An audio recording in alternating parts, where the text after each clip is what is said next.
자, 이제 경기 변동 보겠습니다. 자, 지금 이 이론 정리할 때 써드리는 주제들 있죠. 그런 주제들에 대해서 정리가 돼 있어야 돼요. 그래야 이제 거기에 대해서 출제하면은 이제 맞출 수가 있는 거죠. 자, 경기 변동에서는 이제 경기 변동의 유형에 대해서 정리를 해 두셔야 돼요. 그 유형이라는 게 순환 변동하는 게 있고요. 그다음에 계절 변동하는 게 있고, 그다음에 무작위 변동, 불규칙 변동이라고도 해요. 그다음에 장기 변동하는 게 있고요. 자, 이게 부동산 경기에도 이렇게 있고요. 일반 경기에도 이렇게 있어요. 다 일반 경기에도 순환 변동, 계절 변동, 무작위 변동 다 똑같아요. 이게 분야별로 다 이렇게 있을 수 있습니다. 자, 근데 얘네들은 주된 관심이 아니에요. 그러니까 얘네들은 주된 관심이 아니고 순환 변동이 주된 관심이에요. 그래서 얘네들은 단어 뜻만 알면 돼요. 계절 변동이 뭐냐, 무작위 변동이 뭐냐, 장기 변동이 뭐냐, 이 정도만 알고 있으면 돼요. 주된 관심은 여기란 말이죠. 그래서 계절 변동하면은 1년을 주기로 해서 매 계절마다 나타나는 것. 무작위 변동은 정부 정책 변화라든가 자연재해라든가 뭐 전쟁 뭐 이런 게 날 수도 있고요. 뭐 갑작스럽게 예기치 못하게 발생하는 거죠. 다음에 이제 부동산 경기의 장기 변동과 일반 경기의 장기 변동, 이것만 제일 좀 주의를 하시면 되는데, 부동산 경기의 장기 변동은 인근 지역의 생애 주기와 유사해요.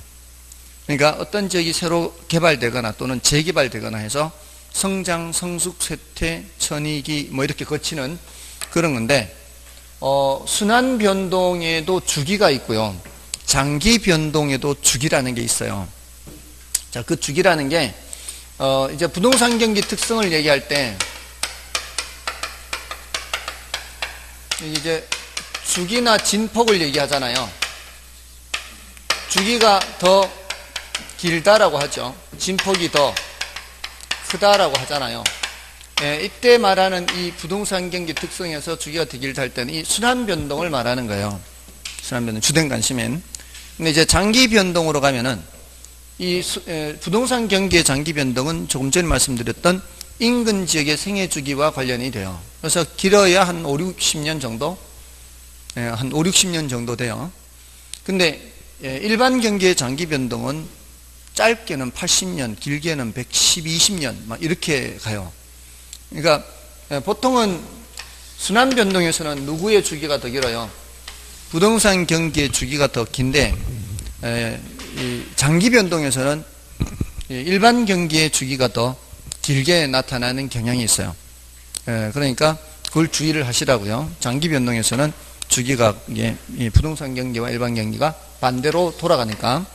근데 이제 부동산 경기의 특성에서 이 주기가 이게 더 길고 진폭이 더 크고 이런 것들은 일반 재화의 생산, 유통, 소비와 부동산의 생산, 유통, 소비를 생각해 보면은 어렵지 않아요. 부동산이라는 건 생산하는데도 시간이 많이 걸리고, 일단 생산해 놓으면 소진되는데도 시간이 많이 걸리죠. 그러니까 일반 재화에 비해서 생산이나 이런 소비되는 게 둔감하게 반응할 수밖에 없어요. 그러니까 이런 주기나 진폭이 더 길고 크게 되는 거죠. 여기 이제 타성 기간이 길어서 그렇다 이렇게 얘기하죠. 그다음에 부문별로 놓고 보면은 주거용 부동산 경기와 상공업용 부동산 경기는 서로 역행하는 경향이 있고요. 반대로 일반 경기는 어떻게 움직여요? 일반 경기는 병행하는, 이 상공업 부동산 경기와 일반 경기는 병행하는 관계 있고, 그럼 얘하고도 역행의 관계 있겠죠. 대체로 일반 경기가 활발하다 이런 소리는 상품의 제조, 유통, 소비 활동이 활발하다 이렇게 볼 수 있거든요. 일반 경기와 상공업용 부동산 경기는 같이 움직이는 경향이 있다. 그럼 인적 물적 자원이 이쪽으로 투입이 되면 이쪽으로는 투입이 잘 안 될 수 있다. 그래서 역행의 관계에 있다 이렇게 얘기를 하는 거죠. 그리고 얘네들을 가중평균하면은, 이 가중평균치적인 성격을 할 때는, 그럴 때는 일반 경기에 비해서 후순환하는 경향이 있다. 좀 뒤쳐져서 나타난다 이렇게 얘기를 합니다. 그래서 보통은 이제 주식 경기가 제일 앞서 나가고요. 그 뒤따라 일반 경기가 나가고 그 뒤에 이제 부동산 경기가 뒤따라고 보통 이런 경향을 보인다고 하죠. 그리고 장기적으로는 이렇게 올라가기 때문에 저점에서 정점에 이르는 시간은 길게 나타나고 정점에서 저점에 이르는 시간은 짧게 나타나고 그래서 우경사 비대칭 이런 표현을 쓰죠. 그리고 부동산 경기라는 게 전국적으로 똑같이 이렇게 올랐다 내렸다 하는 게 아니라 어떤 지역에서 출발한 어떤 경기 변동 흐름이 전국적으로 확산되는 그런 경향을 보이기도 한다. 뭐 이런 얘기들을 하죠. 그래서 이 부동산 경기의 특성에 대해서 좀 이렇게 정리를 해 두시고요. 그 다음에 이제 순환 국면별 특성이라는 게 있죠. 순환 국면이라고 하면은 하향시장, 회복시장, 상향시장, 후퇴시장 하는 게 있죠. 이거 말고 부동산 경기에는 안정시장이라는 독특한 시장이 있죠. 그래서 모든 부동산이 이런 성격을 갖는 게 아니라 불황에 강한 부동산에서 도심지 점포라든가 또는 소규모 주택이 이런 성격을 갖는다 그러죠. 그래서 이 국면별로 매도인이나 매수인 중에서 누구가 중시되느냐? 올라가는 시기에는 매도인이 중시되고 내려가는 시기에는 매수인이 중시된다 그랬죠. 그래서 상도 하수 이렇게 하라 그랬어요. 상도 하수. 또 과거 사례 가격은 어떤 의미가 있느냐? 감정평가에서 관찰된 과거 사례 가격은 새로운 거래에 있어서 상한이 되느냐 하한이 되느냐 이렇게 얘기를 했는데 위로 올라가는 시기에 과거 사례 가격은 하한의 의미가 있죠. 밑으로 내려가는 시기에 과거 사례 가격은 상한의 의미가 있다 그랬어요. 대신 이제 정점과 저점을 찍고 꺾이는 후퇴나 회복기 이때는 기준 가격의 의미도 있다 그랬죠. 이 시기에 관찰되는 과거 사례 가격은 기준 가격의 의미가 있거나 상한의 의미가 있고 이때도 회복기에서는 기준 가격의 의미가 있거나 하한의 의미가 있다 이렇게 표현을 할 수 있다 그랬죠. 그거 이제 뉘앙스가 약간 차이가 있는 거죠. 뭐 이런 내용들에다가 뭐 이렇게 내려가는 시기에는 공실률이 많아지고 올라가는 시기에는 공실률이 줄어들고 뭐 그런 내용들이 있습니다. 이제 순환 국면별 특성. 안정시장은 안정적인 가격 움직임을 보이는 거죠. 이렇게 크게 움직임이 없이 안정적인 움직임을 보이면서 가볍게 상승하는 이런 형태를 보이는 게 안정시장이다. 뭐 이런 내용들입니다. 그리고 이제 거미집 모형 있죠. 거미집 모형에서 이거는 수요는 금기 가격에 의존한다 그러죠. 금기 가격 의존. 공급은 전기 가격에 의존한다.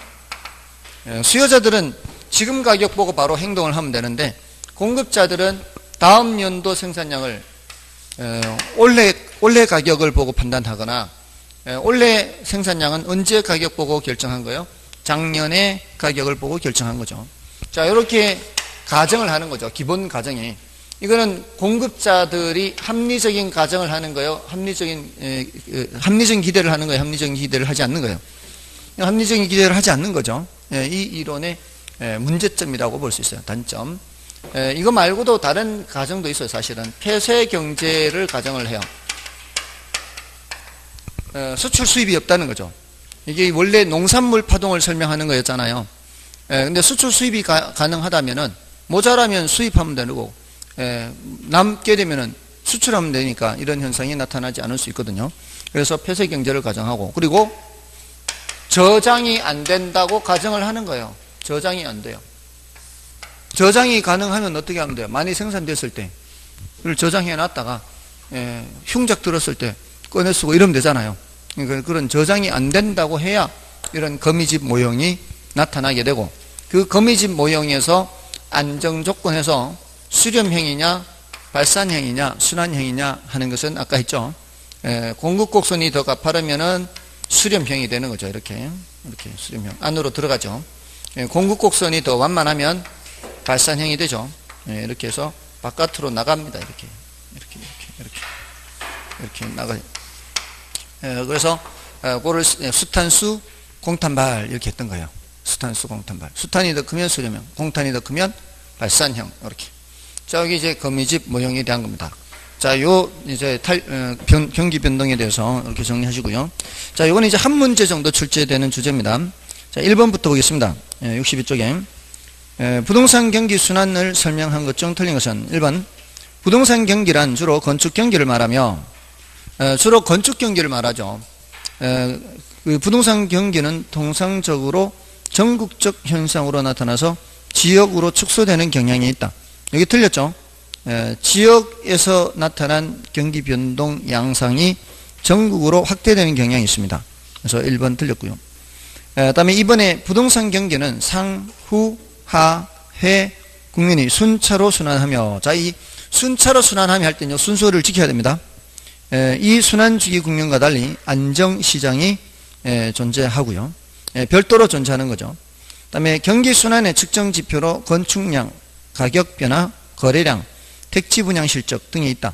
자, 건축량은 요거는 공급 지표라고 하죠. 공급 지표. 그 다음에 가격 변화는 보조 지표하고요. 그 다음에 거래량, 요것은 수요 지표라 그래요. 수요 지표.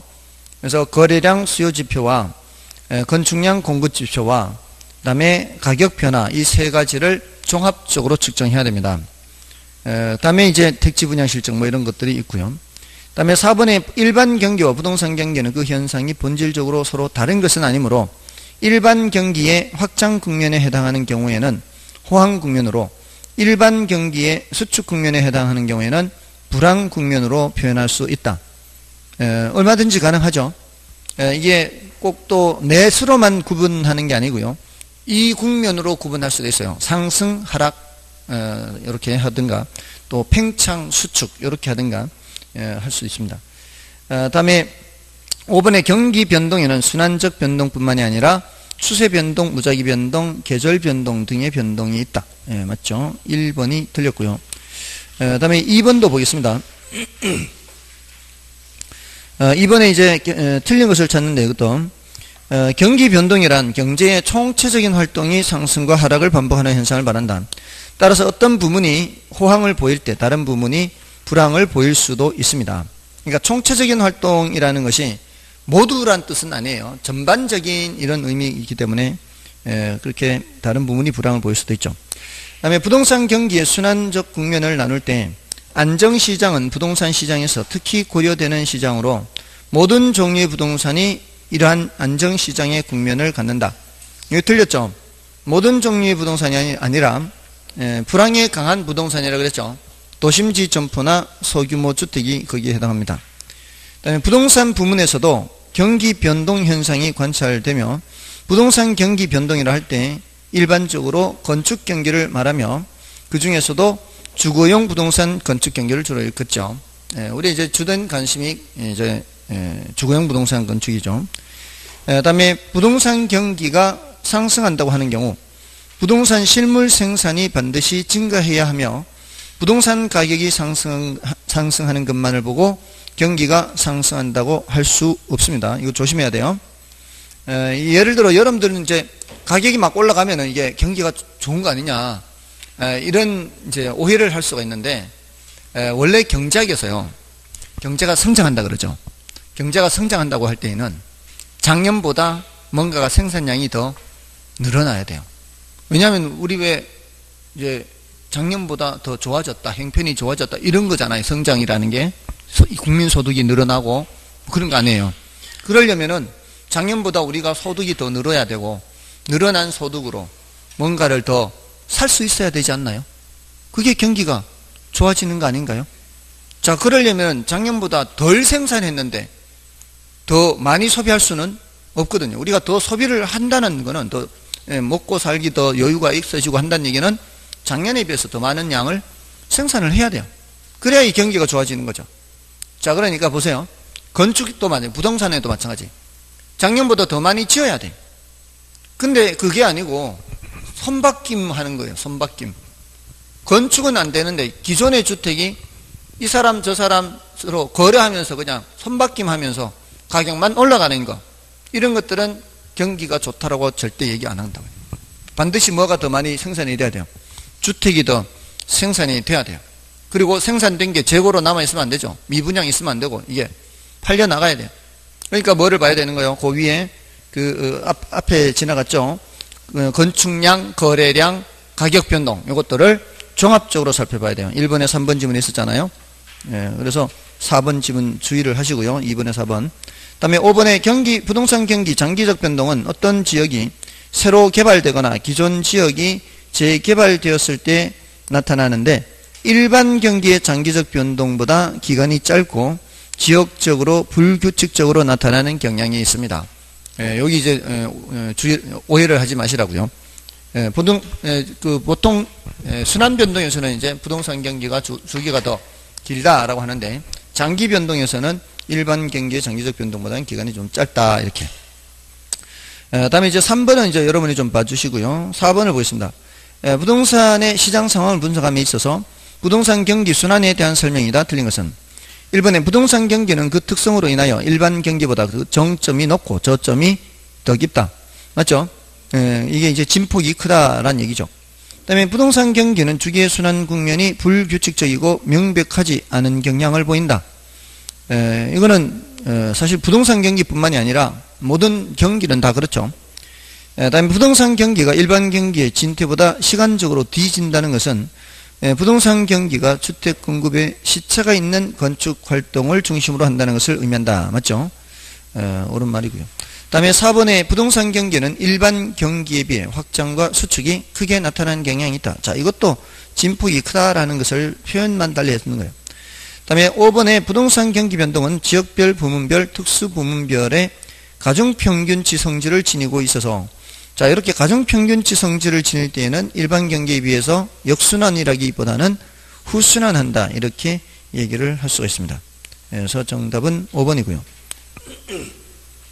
자, 이제 넘어가셔서 이제 66쪽에 있는 거는 자, 일단 5번부터 먼저 보겠습니다.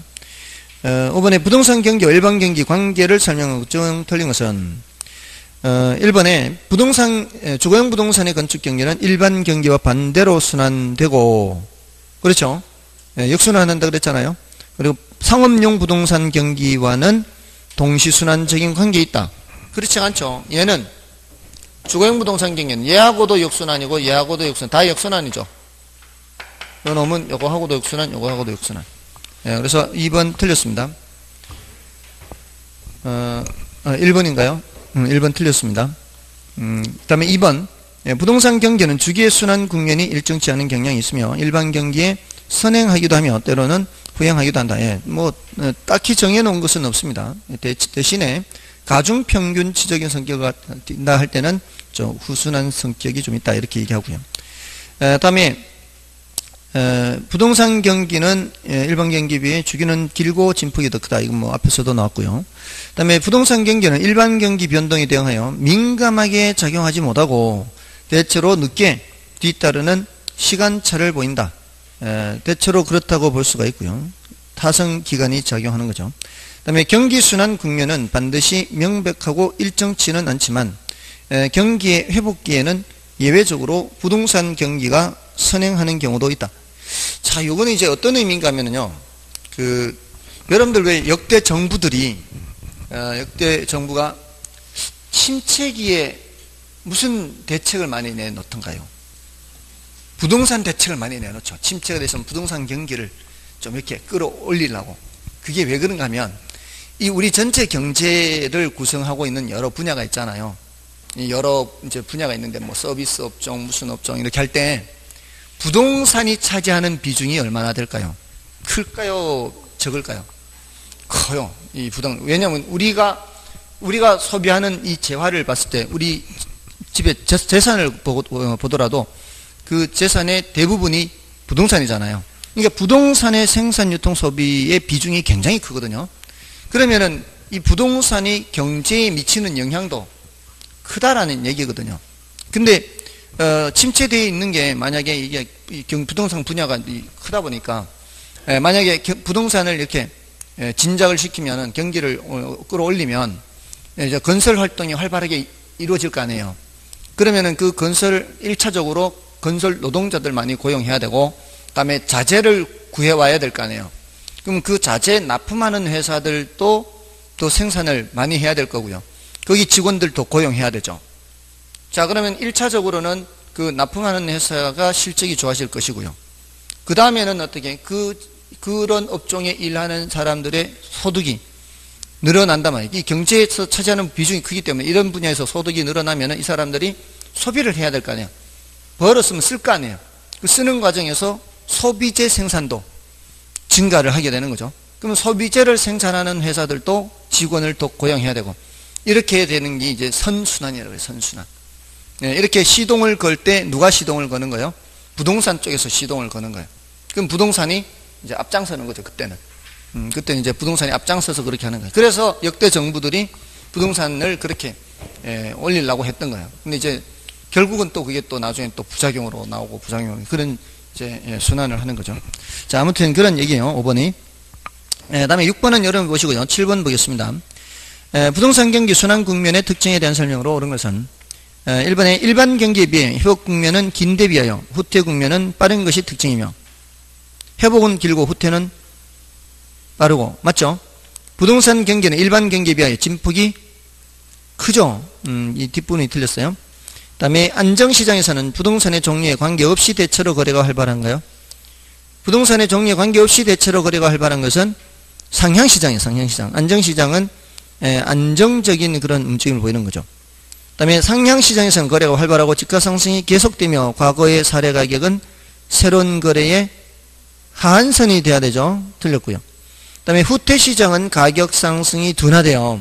그러면서 부동산 가격은 보합 상태를 유지하거나 하락합니다. 4번은 옳은 말이네요. 그 다음에 하향시장에서 과거 사례 가격은 새로운 거래에 있어서 상한선의 의미가 있죠. 그래서 틀렸고요. 정답 4번. 다음에 8번의 안정시장도 한번 볼까요? 안정시장에 관한 다음 설명이 틀린 것입니다. 안정시장은 부동산 가격이 안정되어 있거나 가벼운 하락을 지속하는 유형의 시장이다. 가격이 가벼운 하락을 지속하면 말이 되겠어 이게? 그죠? 가벼운 상승을 지속해야 되죠. 1번이 바로 틀렸고요. 그 다음에 2번에 안정시장은 불황에 강한 유형의 시장이다. 맞고요. 그 다음에 안정시장은 순환 주기의 어느 국면에서나 존재할 수 있다. 가능하죠. 이게 뭐 따로 하회상후이 따로 존재하는 거니까 어느 국면에서나 존재할 수 있어요. 그 다음에 위치가 좋고 규모가 작은 주택이나 도심지 점포가 여기에 속하고요. 그 다음에 안정시장은 부동산 시장만 지니고 있는 특수한 시장이죠. 다른 경우에는 얘기하지 않습니다. 다음에 넘어가셔서 9번은 뭐 여러분이 봐주시고요.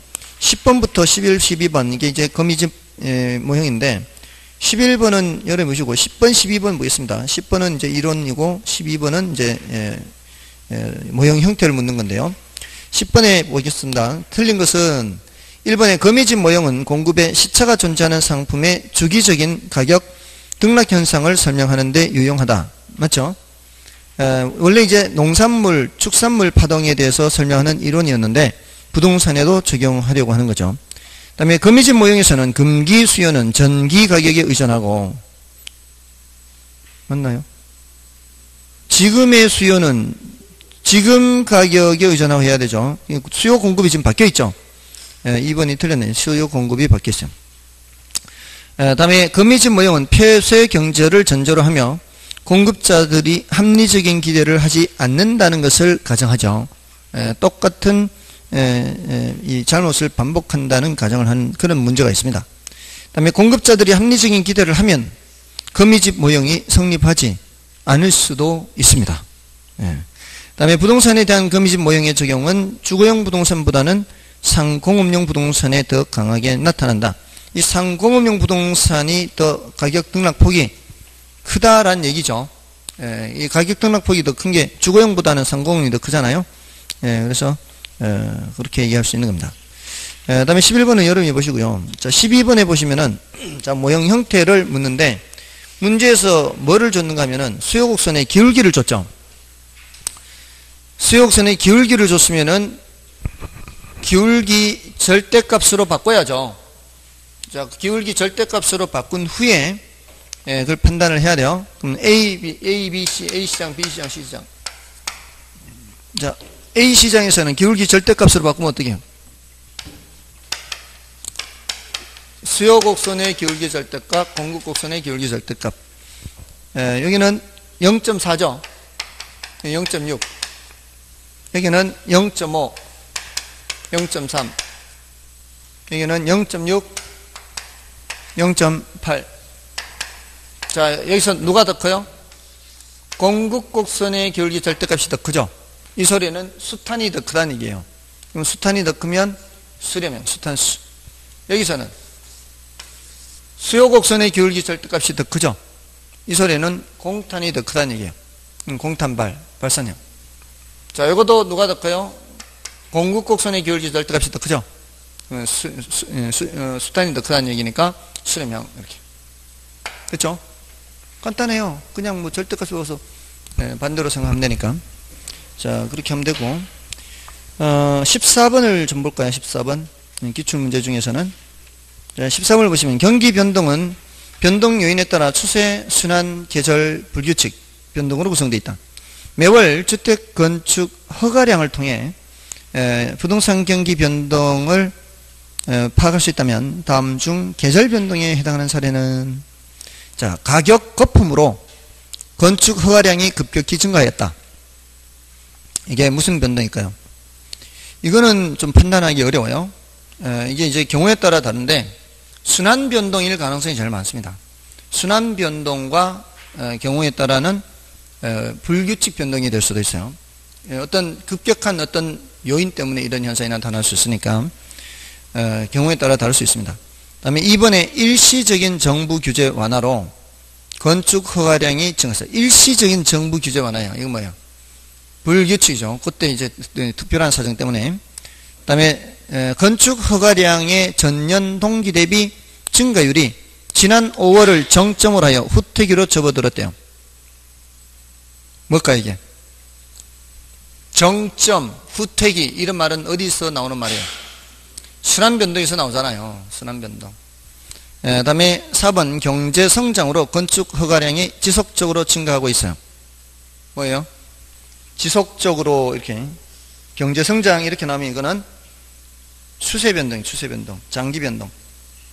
그다음에 매년 12월이죠. 이게 키포인트예요. 매년 12월. 매년 12월에 건축 허가량이 다른 달에 비해 줄어드는 현상이 반복적으로 나타나고 있다. 이게 바로 계절 변동이다 이 말이죠. 다음에 넘어가셔서 15번도 하나 마지막으로 풀어보고 시장로 넘어가겠습니다. 부동산 경기 변동에 관한 설명으로 틀린 것은 1번에 부동산 경기 변동은 순환, 추세, 계절, 무작위 변동으로 나타나고요. 다음에 부동산 경기 변동이란 부동산 시장이 일반 경기 변동처럼 상승과 하강 국면이 반복되는 현상이고요. 다음에 부동산 경기는 일반 경기와는 다르게 일정한 주기와 동일한 진폭으로 규칙적, 안정적으로 반복되며 순환된다. 이게 틀렸죠? 말도 안 되죠? 우리 시험이 이런 것만 나오는 거라면 다 합격하겠죠. 근데 이런 게 한 반은 나와요. 반. 지난주에 말씀드리지 않았나요? 이런 거 반 정도 나온다고. 언제 한번 말씀드리지 않았었나요? 이게 문제가요. 제가 제일 먼저 이 시험지 이제 기출 문제를 이제 입수를 하면은 제일 먼저 보는 게 뭔가 하면은 1번에서부터 40번 중에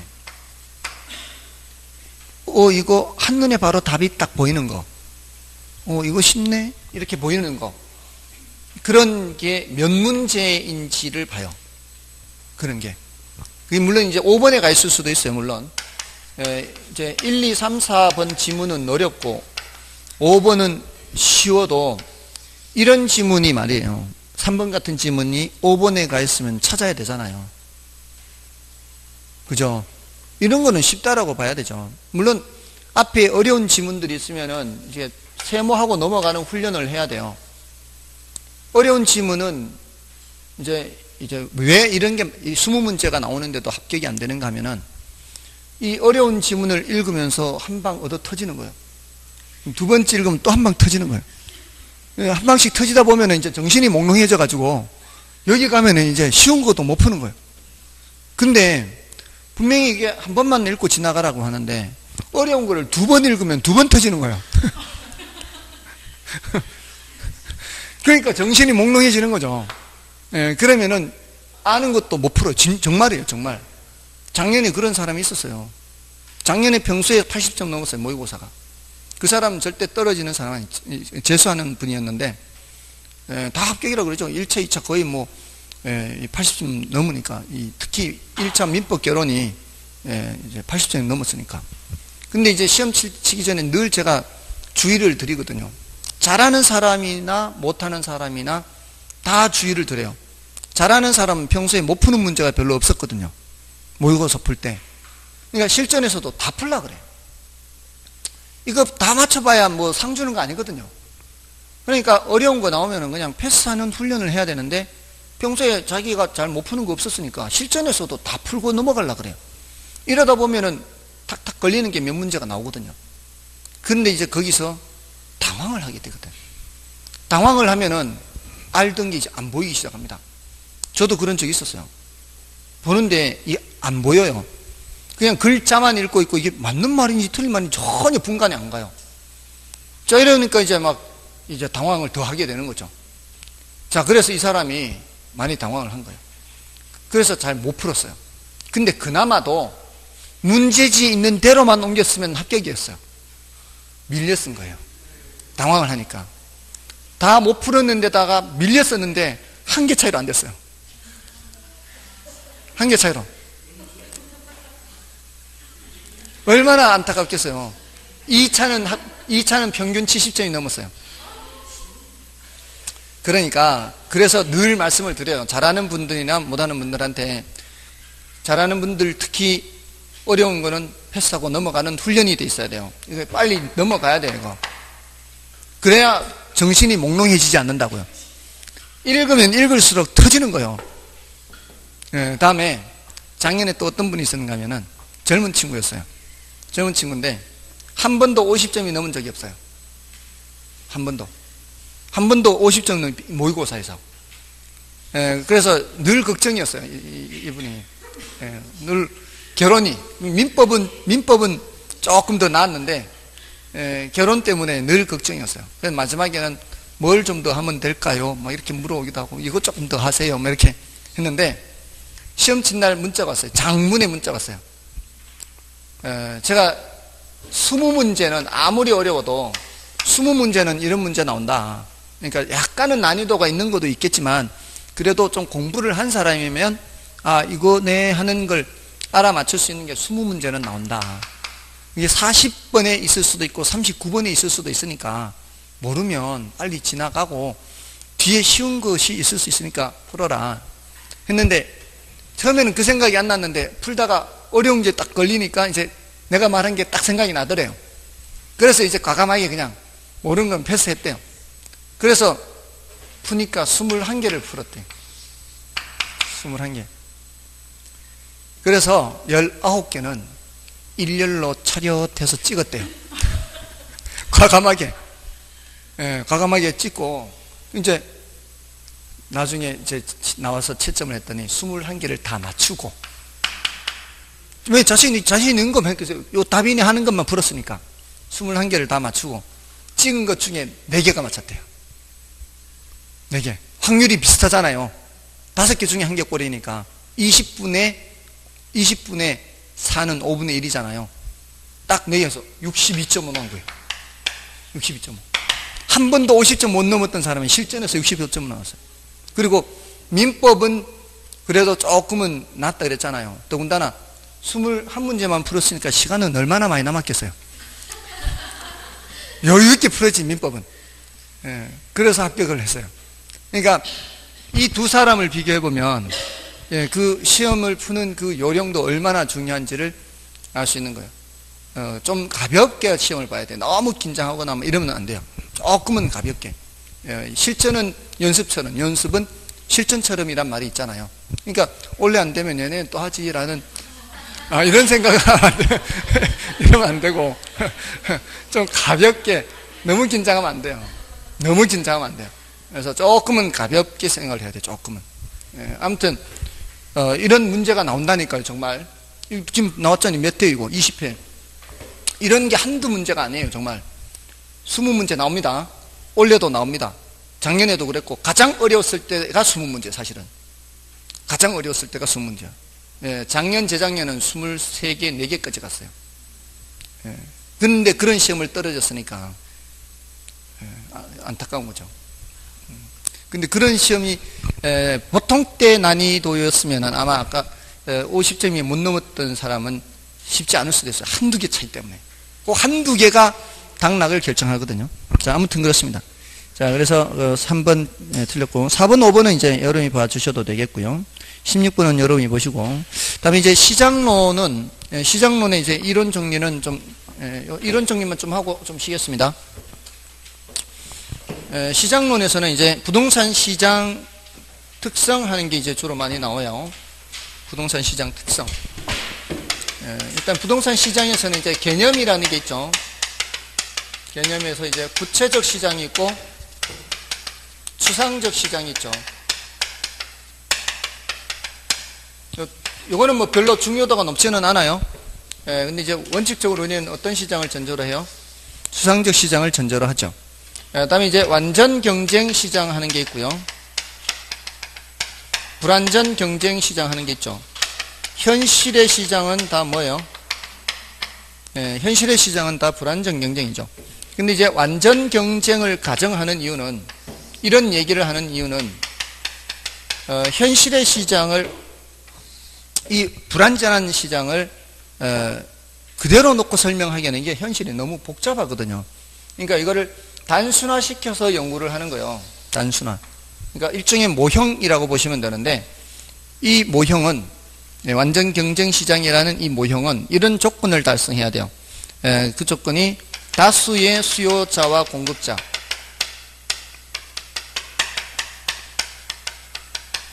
그 다음에 정보의 완전, 정보의 완전 정보예요.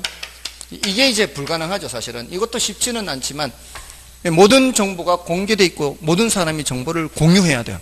있을 수가 없는 거죠. 그 다음에 상품의 동질성이에요. 모든 상품이 똑같아야 돼요. 이것도 쉽지 않죠. 주택이 다 똑같을 수가 없잖아요. 그 다음에 진퇴가 자유로워야 돼요. 이게 쉽지 않죠. 들락날락거리기가 쉬워야 되거든요. 근데 수요 공급이 들락날락거리기가 쉽지 않잖아요. 부동산 시장에 들어오려면 돈이 있어야 하잖아요. 저 들어가고 싶은데 못 들어가고 있거든요. 돈이 없어서. 그리고 공급자도 마찬가지. 규모가 좀 커야 이게 뭐, 이 건설업체가 이게 자본금이 좀 있어야 이게 될 거 아니에요. 진퇴가 자유롭지 않아요. 그렇지만 이런 거를 가정하는 이유는 이런 완전 경쟁 시장을 전제로 해서 얘를 어느 정도는 설명할 수가 있기 때문에요. 어느 정도는. 모형으로 실험을 하더라도 그걸 현실에 적용하는 것처럼. 그래서 간혹 이제 이런 완전 경쟁 시장에 대한 언급이 나와요. 언급이. 그래서 그 정도의 중요도요. 그리고 우리가 사실 이렇게 수요 공급을 그렸던 것도 다 뭐를 전제로 했던 건가 하면은 완전 경쟁 시장을 전제로 했던 거예요. 수요가 증가한다, 수요가 감소한다 그러면서 선 하나 그려놓고는 수요 증가예요. 수요자들이 들락날락 한 거죠. 또 공급자들이 들락날락 한 거예요. 자유자재로. 현실적으로 이게 쉽게 이렇게 바로바로 되냐고, 이게. 안 되지만, 공급이 증가하면은 결국은 가격이 하락할 것이다. 생각할 수 있잖아요. 수요가 증가하면 결국은 가격은 상승할 것이다. 뭐 이걸 생각할 수는 있잖아요. 그게 이제 다 완전 경쟁을 전제로 한 모형입니다. 자, 이런 내용이고요. 그 다음에 이제 부동산 시장의 특성하고, 부동산 시장의 기능, 이런 내용들 있죠. 자, 여기서는 과장국수 비비자 그랬죠. 과는 뭐고요? 과다한 법적 제한. 법적 제한이 많아요. 다른 재화에 비해서 법적 제한이 많습니다. 그래서 이거는 수급 조절이 곤란하게 되는 원인인데요. 수급하면은 수요와 공급이죠. 수급 조절이 잘 안 돼요. 수급 조절이 잘 안 되면 단기적으로 가격이 왜곡되는 현상이 나타나죠. 다음에 매매 기간의 장기성이죠. 매매 기간이 길면은 환금성이 떨어지죠. 현금화하기가 어렵습니다. 그리고 국지성, 부분 시장이 만들어지죠. 지역별로 시장이 세분화되고, 부분 시장별로 수요와 공급 조절이 잘 안 되기도 하고, 그다음에 BBB 요거는 상품이 거래되는 시장에서 상품은 비표준화성, 거래는 비공개성, 시장은 비조직성, 이런 것들은 주로 개별성과 관련된다 그랬고요. 자금의 유용성 여부에 따라 영향을 많이 받죠. 자금의 유용성 여부에 따라 영향을 많이 받는 것은 얘가 고가성 때문에 그렇습니다. 이건 부동산 시장의 특성이고요. 그다음에 부동산 시장 기능하죠. 이거는 이제 자고가 정량했죠. 언제까지 계속 자고 갈 건가?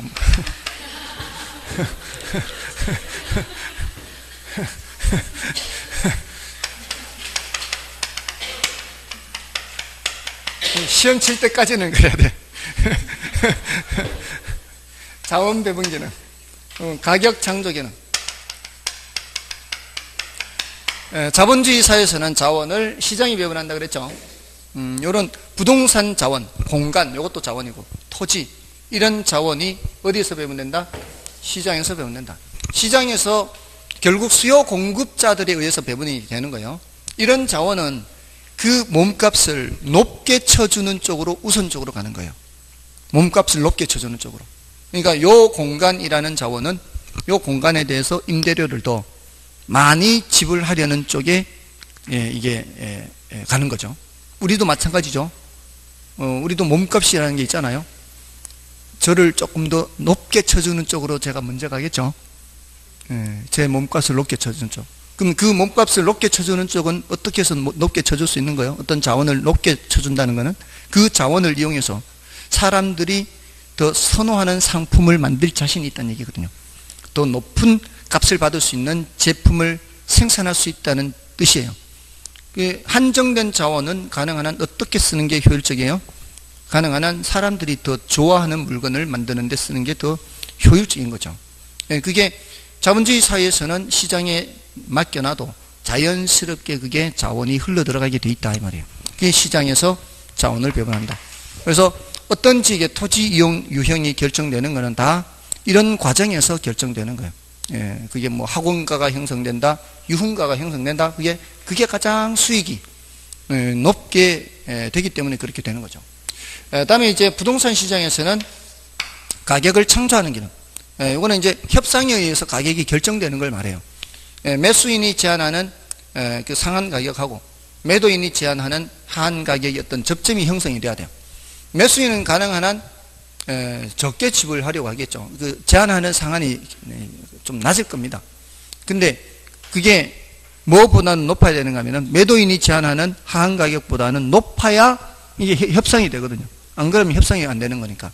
그 어떤 접점에서 가격이 만들어지고, 그렇게 만들어진 가격은 다른 누군가에게 정보가 되고, 그러한 것을 통해서 새로운 거래가 이루어지면 기존의 가격은 사라지고 새로운 가격은 만들어지고, 이게 이제 가격이 창조되고 파괴되고 이렇게 얘기를 하는 겁니다. 그 과정에서 이제 시장에서 정보를 제공하는데 가장 중요한 정보가 가격 정보. 그 과정에서 양과 질을 교환하는, 양과 질을 조절하는 기능. 그 다음에 이거는 교환하는 기능이죠. 부동산과 부동산과 현금, 이런 것들이 교환하는 기능입니다. 이 정도가 일단은 앞부분이고요. 그 다음에 이제 효율적 시장 이론이 있죠. 효율적 시장 이론에서는 시장의 효율성을 얘기하죠.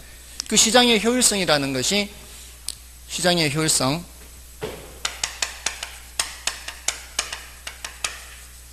그래서 여기서는 약성 효율적 시장, 준강성 효율적 시장, 강성 효율적 시장. 일단 뜻을 알아야죠. 뜻.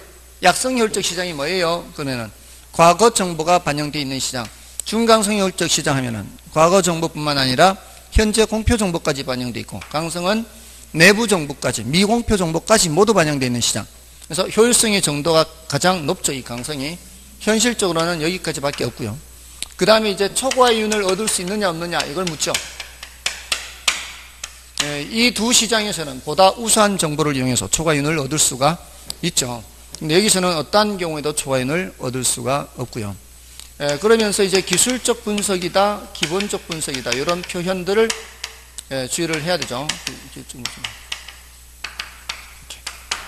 자, 이렇게 해서 기술적 분석은 과거 정보 분석하는 거고, 기본적 분석은 현재 공표 정보까지 분석하는 거고요. 여기에서 이제 조금 더 들어가는 게 할당적 효율성입니다. 자, 여기서 초과이윤을 얻을 수 있다면 뭐를 이용하는 거요? 보다 우수한 정보를 이용하는 거죠. 자, 근데 그 보다 우수한 정보를 이용해서 초과이윤을 얻을 때 초과이윤의 크기와 정보 비용의 크기가 동일하다면 실질적으로는 초과이윤을 얻을 수 없는 거죠. 이럴 때는 시장이 효율적이다라고 얘기를 할 수가 있고, 그럴 때 효율성을 할당적 효율성이라고 얘기합니다. 시장의 효율성을 말하는 거예요. 개인의 효율성을 말하는 게 아니에요. 시장의 효율성은 어느 누구도 개인이 초과이윤을 얻지 못하도록 해야 시장이 효율적인 겁니다. 그래서 시장의 효율성을 말하는 거예요. 할당적 효율성 해서 이렇게 하거나 어느 누구도 기회비용보다 싼 값으로 정보를 획득할 수 없는 시장, 이렇게도 표현할 수가 있고요. 할당적 효율성은 또 위험을 감안한 수익률이 동일하게 자원 배분되는 거. 주식이나 부동산 이런 투자 수익률이 각각이 다를지라도 주식은 더 높고 부동산은 더 낮을지라도 그 위험을 부담하는 만큼을 더 벌고 위험을 부담하지 않는 만큼을 덜 번다면 그거는 결코 초과이윤이라고 할 수가 없다라는 거죠. 그럴 때는 뭐가 달성되는 거다? 할당적 효율성이 달성되는 거다. 그래서 현실의 불안전 시장이라 할지라도 그 불안전 시장에서 얻는 초과이윤과 그런 기회비용이 동일하다면 불안전 시장도 뭐가 될 수 있다? 할당적 효율성이 될 수 있다. 이런 얘기를 하는 겁니다. 자, 이게 이제 시장론에서 정리한 겁니다. 좀 쉬고 이제 문제풀이 들어가겠습니다.